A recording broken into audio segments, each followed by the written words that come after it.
Prends ce qui te parle est un podcast pour les femmes qui ont envie de penser à elles, qui en ont marre de constamment s'épuiser et qui veulent enfin retrouver durablement leur énergie vitale. Je suis Amanda, professeure de yoga avec une approche de développement personnel. Dans ce podcast, je partage avec vous mes connaissances et mes propres expériences afin de semer quelques graines de retour à soi. Sachez que j'ai un cadeau pour vous, le Yoga Pack de secours. Il contient 6 pratiques à thème de 10 minutes.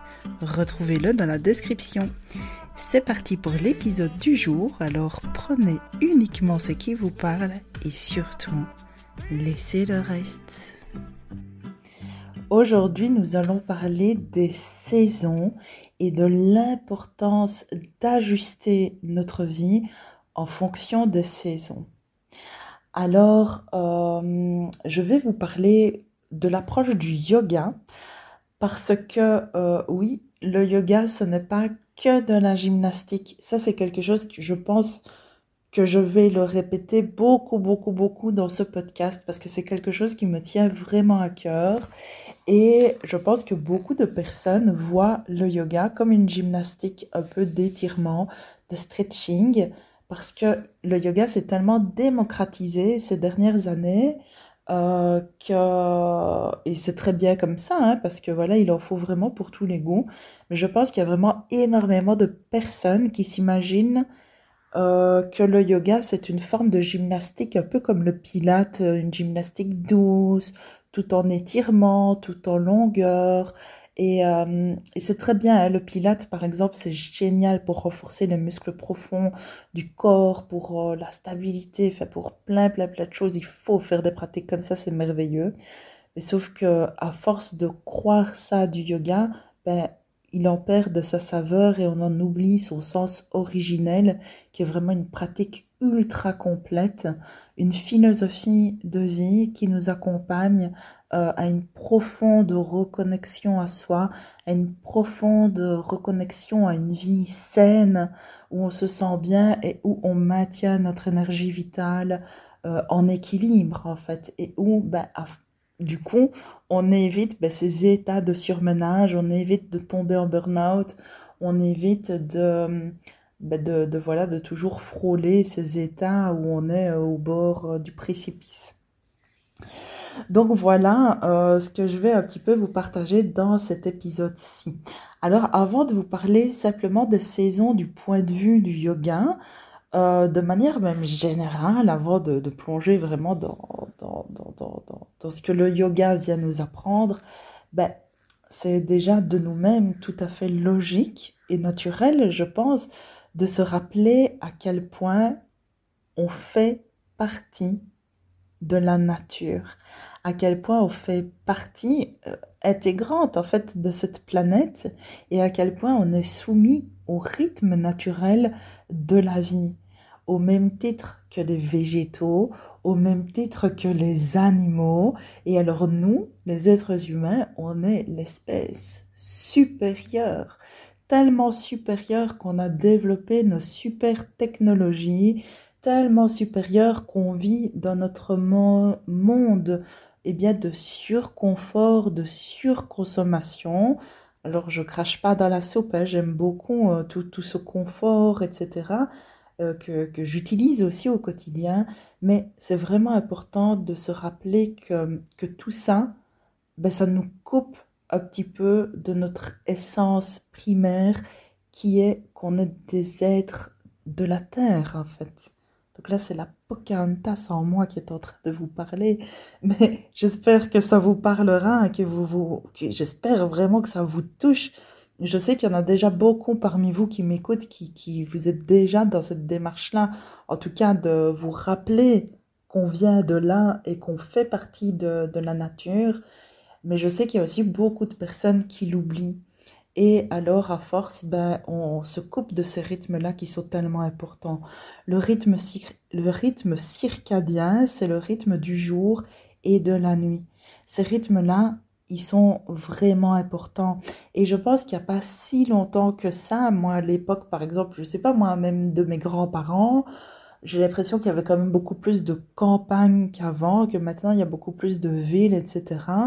Et par exemple, à la campagne, aujourd'hui encore, les gens se réveillent encore plus facilement avec le chant du coq, par exemple, qui lui, il se met à chanter quand le soleil se lève. Et donc, c'est une heure, en fait, normale, normalement, pour se lever avec le soleil. Et au moment où le soleil se couche et que la nuit tombe, eh bien, c'est tout à fait normal, normalement, pour notre organisme de commencer à ralentir, pour notre système nerveux de passer en mode parasympathique. Je vous renvoie vers l'épisode sur le stress, je crois que c'est le numéro 2 où je vous parle beaucoup de ça. Et en fait, quand la nuit tombe, on est censé, voilà, avoir un repas léger, digérer, se calmer, se reposer et aller dormir, en fait, pour être en forme le lendemain. Sauf que maintenant, qu'est-ce qu'on fait? On veille super tard. On n'est même plus dehors, on regarde même plus la lune, on regarde même plus les étoiles.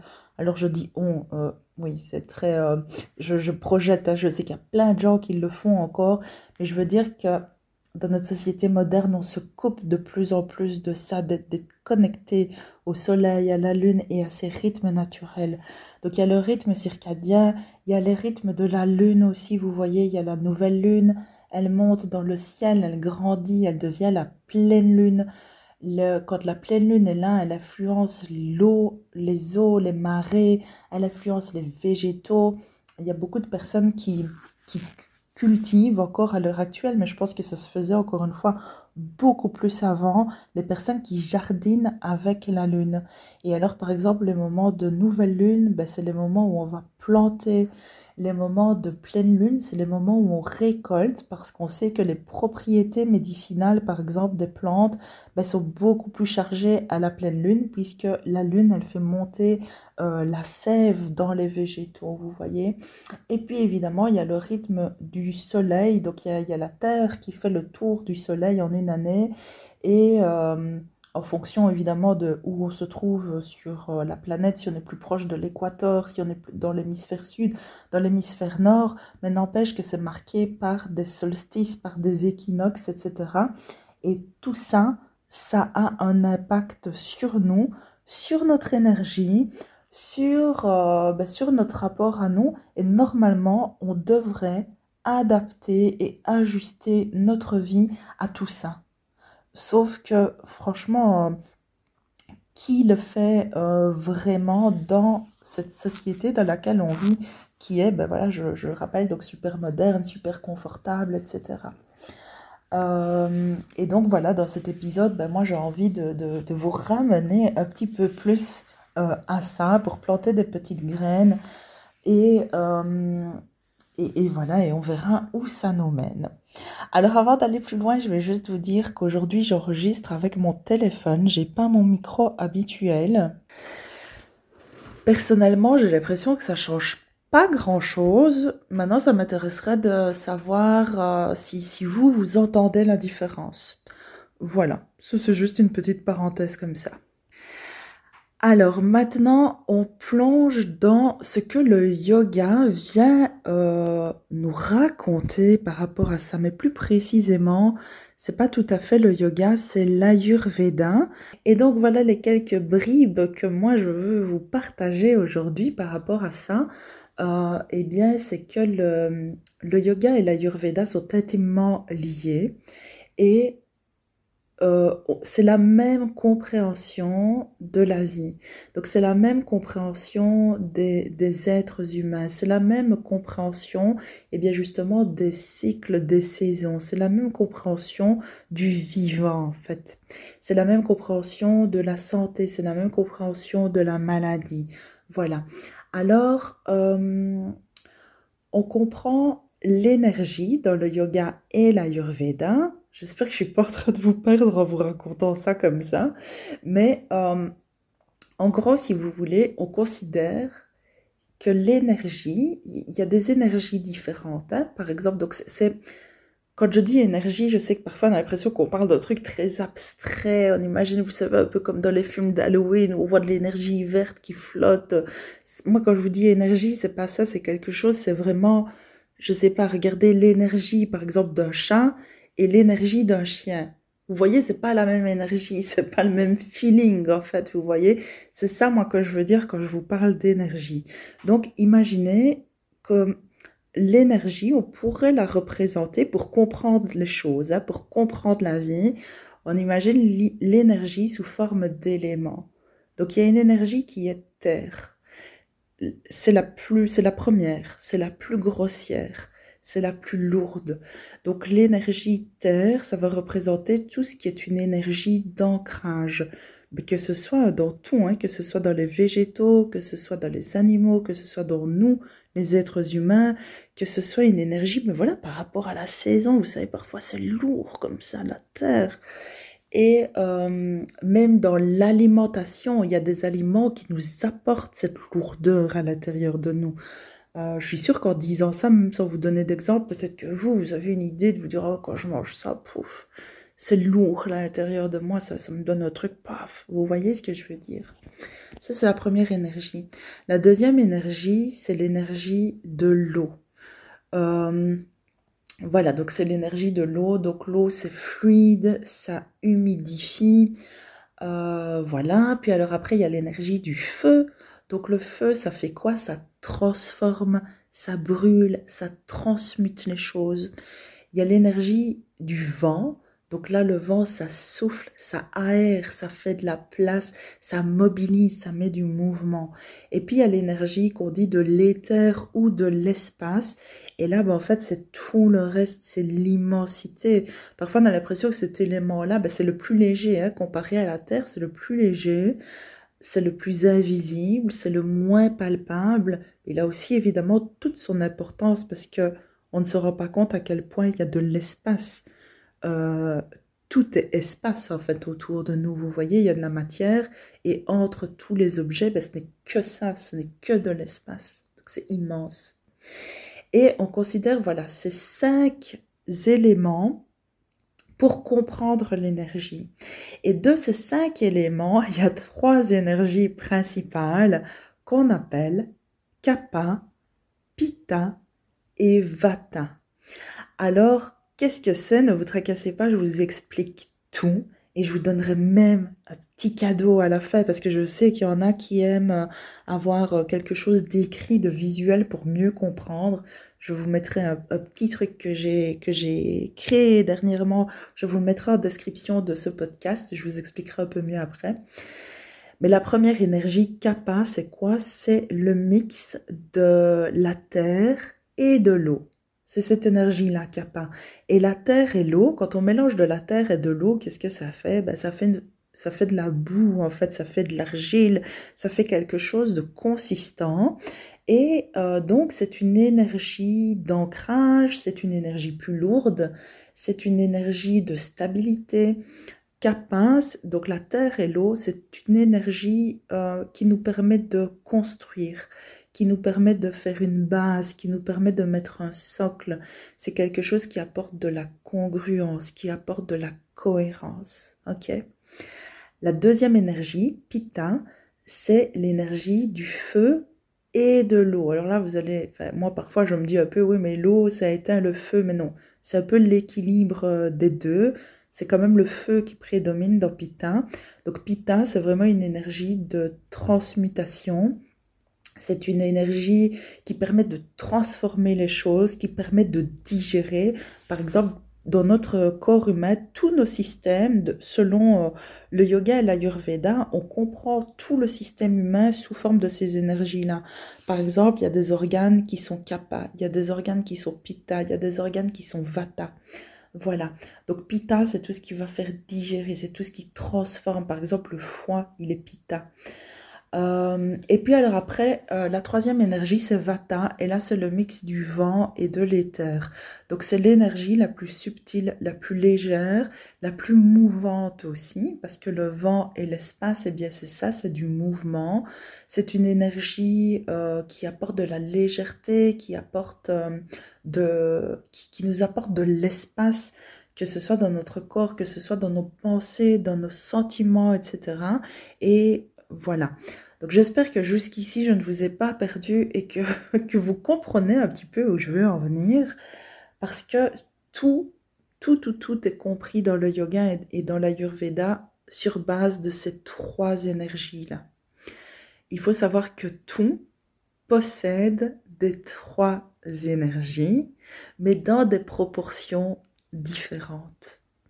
Nous, tous les êtres humains, on a tous de ces trois énergies, mais on est tous très différents.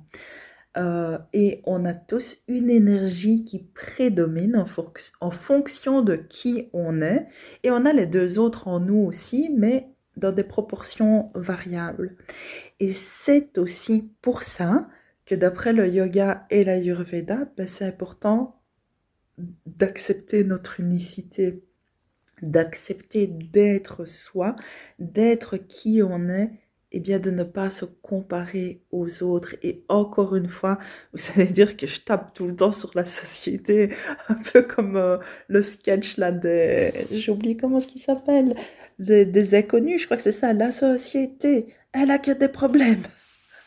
Mais c'est vraiment ça, vous voyez, on vit dans une société où il y a un peu ce truc où tout le monde veut se ressembler, avoir la même coupe de cheveux, avoir le même corps, avoir les mêmes vêtements, avoir le même mode de vie. En fait, à la base, on est tous différents et c'est fait exprès, quoi, vous voyez. On est nés tous différents et c'est fait exprès. C'est tellement important d'accepter d'être qui on est et de ne pas lutter contre cette nature même. Donc je m'égare un peu du sujet des saisons, mais c'est vraiment pour vous faire comprendre ces trois énergies qui sont importantes. Pourquoi? Parce que les saisons, elles ont toute une énergie qui prédomine. Et c'est pour ça, eh bien, que c'est important aussi d'ajuster notre mode de vie en fonction des saisons, de la même manière que c'est important de s'accepter soi et de ne pas lutter contre qui on est et d'ajuster les choses par rapport à soi, eh bien c'est pareil par rapport aux saisons. Parce que si vous essayez de vivre en hiver avec le même rythme que ce que vous vivez en été, vous allez vous épuiser. Et ça, c'est quelque chose qu'on ne nous dit pas en fait. C'est quelque chose qu'on ne nous dit pas. Et moi, ça me sidère tellement que c'est un message qui me tient à cœur et que je prends voilà, du plaisir à vous partager ça dans ce podcast parce que c'est quelque chose pour moi d'essentiel et qu'on n'apprend pas assez, qui est tellement important. Il y a tellement de personnes qui s'épuisent. Alors il y a, ok, mille et une raisons possibles, mais ça, ne pas respecter le rythme de la vie, ne pas respecter son unicité, ça en fait tellement partie. Donc en gros, moi je vais vous parler à partir de maintenant, à partir de septembre, parce que c'est la rentrée. En plus, ce podcast sort vraiment la semaine de la rentrée des enfants. Nous, au yoga, on reprend la semaine prochaine. J'ai fait exprès de vous laisser une petite semaine de transition. Mais voilà, ici, septembre, qu'est-ce qui se passe? C'est l'énergie Vata qui s'accumule déjà depuis plusieurs semaines et qui va monter, monter, monter. Donc Vata, c'est l'énergie vent et éther. Ça va être cette énergie-là pour l'automne et tout le début d'hiver. Donc ça veut dire quoi quand Vata prédomine, cette énergie vent et éther? Eh bien, ça veut dire que si vous, c'est déjà votre prédominance d'être Vata, attention, attention, parce que Vata va augmenter aussi dans l'énergie de la saison. Et si vous avez... Donc le but, c'est d'être en équilibre. Il n'y a rien qui est mauvais. Le but, c'est vraiment d'être en équilibre par rapport à vous. Donc si vous avez trop de Vata par rapport à vous, et le problème, c'est que là, la saison, elle tend à tous nous déséquilibrer un peu trop vers le haut de Vata. Et c'est pour ça qu'il faut faire attention. Mais même si vous avez une prédominance de Kapha ou de Pitta, si le Vata de la saison fait augmenter trop le Vata à l'intérieur de vous, par rapport à ce qui est bon pour vous, vous allez avoir des déséquilibres. Alors les déséquilibres de Vata, c'est quoi? Du vent et de l'éther en termes d'énergie. Et ça va être tout ce qui est agitation mentale. Vous voyez, c'est comme, imaginez, c'est vraiment des métaphores. Imaginez du vent dans la tête, vous voyez, de l'agitation mentale. Ça va être de l'anxiété, des peurs, des insomnies, des troubles du sommeil, des troubles de la digestion. Ça peut aller avec des ballonnements, par exemple. Voilà, donc je vous donne juste quelques petits exemples comme ça. Vata aussi, c'est du vent, donc vous voyez, c'est froid, c'est sec. Donc on peut avoir des problèmes de sécheresse au niveau de la peau, les lèvres gercées. Tout ça, c'est des signes de déséquilibre de Vata. Sécheresse, au niveau aussi des intestins, donc on va digérer beaucoup plus mal, on peut avoir de la constipation par exemple. Et donc, c'est important d'ajuster sa vie à l'automne pour éviter ces déséquilibres-là. Vous allez voir que ça paraît juste tellement logique de se dire, même dans la nature, vous allez voir que les arbres, alors ça va être très très beau, ouais, ils vont commencer à changer de couleur, les feuilles, etc. Parce que la sève, elle redescend tout doucement en fait. Elle redescend vers les racines. En hiver, la sève sera complètement là, à l'intérieur, dans les terres. Au début, ça commence à descendre. Donc nous, c'est pareil avec notre énergie. Notre énergie, elle commence à descendre un petit peu. Les journées, elles sont en train de raccourcir tout doucement. Le 22 septembre, ce sera l'équinoxe d'automne. Donc le jour et la nuit seront de même durée. Et puis après, les jours continuent à diminuer, diminuer, diminuer. Donc ça veut dire que petit à petit, les journées seront plus courtes et les nuits un peu plus longues. Et vous voyez, par rapport à ce que je vous racontais au tout début de l'épisode, c'est tellement important de respecter ce rythme circadien, ce rythme de la Terre qui fait le tour du Soleil, les rythmes de la Lune. Bon, j'en parlerai dans un autre épisode, mais déjà rien que ça, au-delà de l'énergie Vata que nous raconte le yoga et l'Ayurveda, de nous-mêmes on peut s'en rendre compte, de se dire, ce que la saison est en train de m'inviter à faire, c'est tout doucement à ralentir et tout doucement, toute cette énergie que je disperse partout à l'extérieur de moi, tout doucement ramener cette énergie à l'intérieur de moi, dans mon tronc, dans mes racines, tout doucement. Et pour contrer cette énergie de vent, d'agitation, etc., commencer à faire des pratiques qui nous ancrent, donc qui ramènent de l'énergie kapha, de la terre, de l'eau, des choses qui nous apportent de la cohérence, de la congruence, pour s'ancrer. Alors, ça va se manifester, par exemple, dans notre alimentation. Là, tout doucement, ça va être fini de manger des trucs crus comme on le faisait en été, parce que le cru, ça augmente Vata. Donc tout doucement, on va manger des trucs un peu plus chauds, un peu plus sans sauce. Alors ça ne veut pas dire de la malbouffe, hein. C'est important de manger sainement, mais voilà, des plats savoureux, des plats un peu plus riches. Et ça aussi, c'est quelque chose de tellement important parce que j'ai l'impression que de plus en plus, c'est comme si on mangeait toujours la même chose toute l'année, mais c'est important de respecter notre alimentation en fonction des saisons. Et il y a beaucoup de personnes qui sont dans la culture de la minceur à tout prix et qui font des espèces de régimes toute l'année. Mais en fait, c'est hyper pas sain pour notre corps et pour notre organisme de commencer à se priver dans cette saison-là. Parce que dans cette saison-là, notre corps, il a besoin en fait qu'on lui apporte de la matière. Alors pas en excès, on est bien d'accord, mais c'est juste normal de devoir manger un peu plus riche à cette période-là. Pas trop non plus, mais voilà, en équilibre. Au niveau du yoga, pareil. En fait, si on fait la même pratique de yoga toute l'année, ça va faire l'effet inverse que l'effet désiré et ça va nous déséquilibrer et ça va nous déséquilibrer alors que nous, ce qu'on veut avec le yoga, c'est être en équilibre, c'est être connecté à soi, c'est se sentir bien, c'est faire bouger les choses à l'intérieur de soi, mais de manière saine. Donc si on continue la même pratique de yoga qu'on faisait en été ou au printemps, qu'on continue à faire ça à l'automne, en fait, ça va créer plutôt des problèmes à l'intérieur de nous. Et puis, on continue donc notre petit tour de l'année. Au printemps, tout doucement, qu'est-ce qui se passe? Eh bien, l'eau et la terre se mélangent. Vous voyez, ça devient un peu boueux. C'est le kapha qui commence à sortir. Il y a les petites feuilles qui sortent de terre, il y a les bourgeons qui reviennent sur les arbres. Et là, de nouveau, c'est l'énergie Kapha qui suit l'énergie Vata.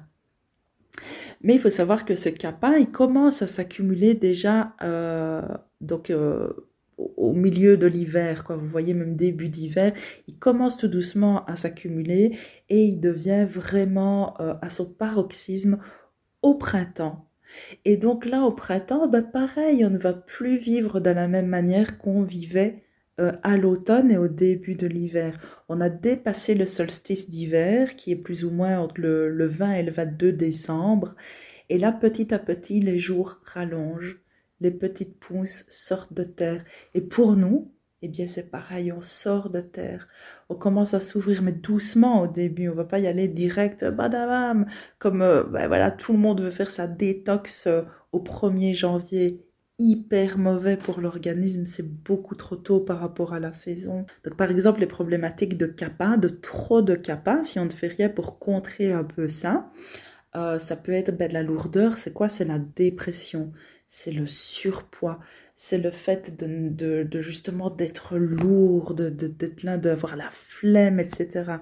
Donc, on respecte l'énergie en cours, mais on ne s'enlise pas dedans. C'est vraiment ça l'idée. Donc là, au niveau alimentaire, voilà, on va aussi changer notre façon de... On va mettre plus d'épices pour mieux digérer. On va bouger un peu plus. On va sortir de chez soi. On va tout doucement se réouvrir, voilà, et ressortir un peu plus. Et puis l'énergie, elle continue à faire son tour, comme ça c'est le pitta qui commence à s'accumuler. Donc là c'est l'énergie du feu, c'est l'énergie de l'été qui commence déjà à la fin du printemps. Et donc là, ben, naturellement, on a beaucoup plus d'énergie, on a beaucoup plus d'expansion. Donc encore une fois, c'est bien de suivre le courant, mais de ne pas aller trop dedans pour ne pas qu'il soit en excès. Et donc, c'est important aussi de surveiller cette notion de feu. Parce que le feu en excès, qu'est-ce que c'est? Ben, ça va être tout ce qui est de type inflammatoire, tout ce qui finit en it, les tendinites, les gastrites, enfin voilà, tout ce qui finit en it, tout ce qui est un peu inflammatoire.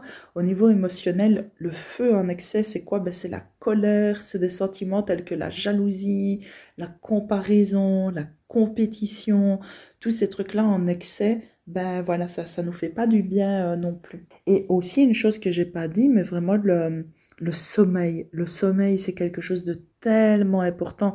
En fait, pour être en énergie et arrêter de s'épuiser, c'est le premier truc, hein, c'est de bien dormir. Et encore une fois, toute la saison plus sombre, donc on va dire, où les nuits sont plus longues que le soleil, donc c'est-à-dire de l'équinoxe d'automne à l'équinoxe de printemps, on est censé dormir un peu plus que ce qu'on dort dans la moitié de l'année où les journées sont plus longues. Donc entre l'équinoxe de printemps et du coup l'équinoxe d'automne, la partie au-dessus ou la partie voilà printemps-été, on peut dormir moins que la partie automne-hiver. On est censé dormir un peu plus. Donc voilà, ça m'intéresse vraiment d'avoir votre retour sur cet épisode. Alors voilà, la semaine prochaine, au moment où je sors cet épisode, donc le 2 septembre, on reprend les cours de yoga dans la yourte à Neupré. Et le 4 septembre, les mercredis, on reprend dans une salle à Flémal. Et justement, ce sera le thème de mes cours de yoga cette année. Je propose un engagement annuel parce que je veux vraiment vous faire vivre eh bien, les séances de yoga à travers les saisons. Donc vraiment, je le faisais déjà les années précédentes, mais comme je mettais d'autres thèmes philosophiques, je ne sais pas raconter tout en même temps. Et cette année-ci, ça va vraiment être le thème de toute l'année. Et comme petit cadeau pour mes élèves, j'ai préparé un dossier par énergie. Donc ici, le premier dossier de l'année, c'est Vata, hein, l'énergie automne-hiver. Puis mes élèves recevront un autre dossier début janvier qui sera le dossier Kapha. Et un troisième petit dossier qu'ils recevront en avril qui sera le dossier Pitta. Et j'ai décidé eh bien, de faire un cadeau à tout le monde et de vous offrir en fait ce petit dossier Vata, le premier dossier de l'année. Donc je vous mets le lien dans la description ici de ce podcast si jamais ça vous intéresse. Dedans, j'y ai mis des petites notions théoriques que je vous ai un peu expliquées ici dans le podcast. Peut-être que de les voir écrites, ce sera beaucoup plus visuel et compréhensif pour vous. Je crois que je suis allée dans moins de détails que ce que je vous ai dit ici dans le podcast. Dans ce petit dossier, j'ai mis aussi la liste, une liste non exhaustive évidemment, mais un peu de symptômes qu'on peut ressentir à cette période-là de l'année. Je vous ai mis tous les petits tips pour rester en équilibre pendant la saison Vata. Et je vous ai mis une recette de lait d'or. C'est vraiment une très très bonne boisson à consommer en automne qui aide aussi à équilibrer donc cette énergie Vata. Et j'ai même mis une pratique de yoga que vous pouvez réaliser toute cette saison-là. Donc si ça vous intéresse, n'hésitez pas à télécharger ce petit dossier gratuit. Et puis, on ne sait jamais, si vous écoutez ici le podcast vraiment à la dernière minute, il reste tout petit peu de place pour mes cours de yoga. Donc c'est tous les lundis à Neupré dans une yourte de 18h à 19h15. On termine par un petit moment de journaling. Ou il y a aussi les mercredis à Flémal de 19h à 20h. Et là, il n'y a pas de moment de journaling.